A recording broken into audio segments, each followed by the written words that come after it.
More details have emerged in the downing of Malaysian Airlines Flight 17, in which all 298 passengers aboard died last week in eastern Ukraine. The United States has come out to say officially that they believe that the plane was shot down with a surface-to-air missile that was fired from an area that's controlled by the pro-Russia rebels in eastern Ukraine. The pro-Russia rebels, in turn, they have denied any involvement. They say they don't have the equipment necessary to shoot a plane out of the sky, even though over the last few weeks they've been bragging very loudly about the fact that they've been able to shoot down a number of Ukrainian military fights. But they're blaming the Ukrainian forces. They say a Ukrainian jet shot the plane down.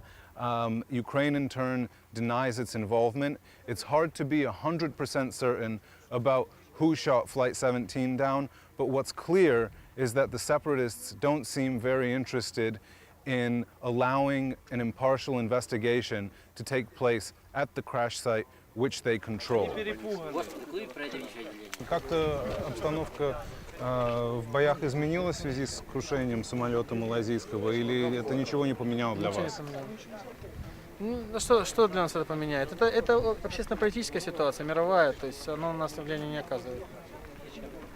Ну, то есть они обещали там какое-то перемирие на время расследования. А зачем нам их перемирие?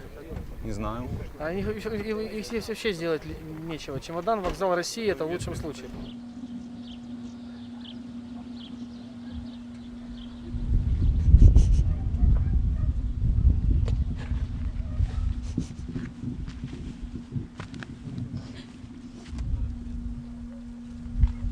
Надеемся, что это независимое и правдивое расследование остановит войну на Украине. Мы считаем здесь, практически это мнение, наверное, всех нас, кто здесь живет, что это украинская сторона уже сбила этот пассажирский самолет для того, чтобы показать, какие ополченцы плохие, для того, чтобы сюда ввести натовские войска.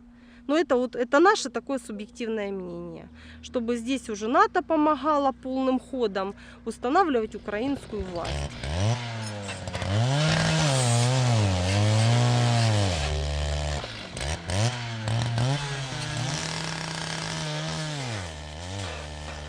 The Russian leadership of the Donetsk People's Republic has said that they're not touching the crash site because the international community has asked them to leave it intact for an investigation. But we've seen the opposite. We've seen people carrying materials away from the site, driving it away. We don't know where it's going, and it's already been contaminated by a number of people who've been walking over it and removing things from it. So the international community leaders who are asking for an impartial investigation over there really aren't being very realistic, because it seems like the separatists don't actually want to see that happen. Сейчас попрошу вас всех за автобус. Или мы отходим, или я буду по-другому разговаривать.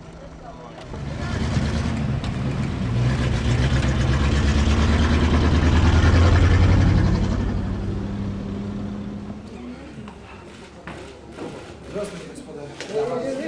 Здравствуйте. Тут же был создан штаб оперативный, в который вошла и прокурорская группа, и группа следователей, и группа патологоанатомов.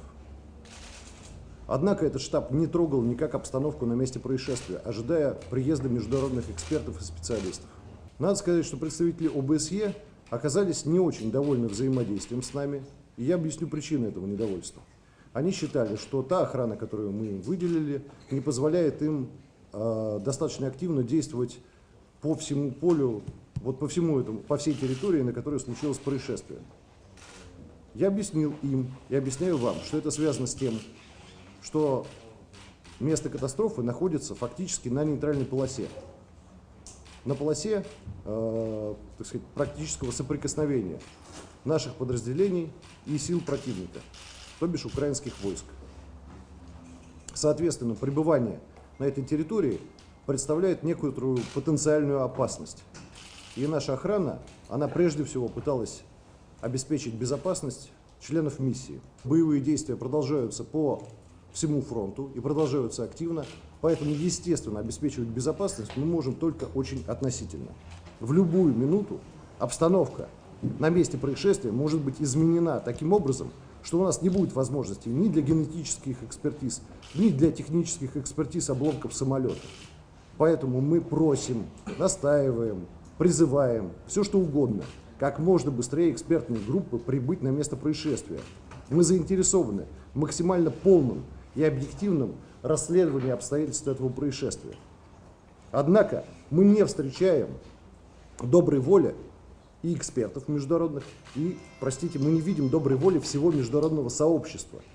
Мы этим крайне удивлены, и мы, честно говоря, возмущены тем, что нас заставляют сохранять эту обстановку неприкосновенной, пока мы все ждем и ждем экспертов. Нам представляется, что это возможная искусственная затяжка, которая организована Киевом для того, чтобы место действия было изменено, для того, чтобы эксперты не имели доступа к месту действия, для того, чтобы каким-то образом сделать расследование или невозможным, или неполным. А нам нужно, чтобы оно было не только возможным, чтобы оно было максимально быстрым и максимально полным. Нам представляется, что отчасти мы сталкиваемся, если угодно, с саботажем этого расследования.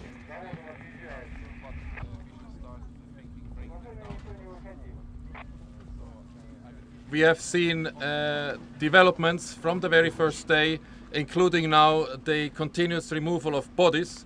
And in that context, I can also inform you that earlier today we were at a railway station a bit out of this location, and we have seen and witnessed ourselves 4 wagons, of which 3 were loaded with what we understand 196 bodies in refrigerated conditions. Of course, we are not in a position to say whether these bodies are the bodies from here, because that would require an examination for which we are not responsible for. But what we can say is that these bodies are in a refrigerated condition, and therefore also have a location now where they can rest a little longer until their onward transport is organized. We also, as you have probably seen further down the road, understand that not yet all the bodies have been recovered. The task the OSCE Special Monitoring Mission to Ukraine has is not to investigate the cause of this accident or to identify the bodies that are found here. It is our task to monitor what we see, to report on that, and to report those findings back to 57 participating states of the OSCE. For the moment, the train, the carriages where the bodies are refrigerated, is stationary. We were given indications that it will remain that way pending the arrival of the international experts, and then from there decisions will be made where it can go. You may have heard in the past days sounds of conflict and gunfire in the not far distance. You also know that we are close to what is referred to as a ever-moving front line. So there is, of course, a risk that this area here will be made subject also to this conflict. Еще, давай.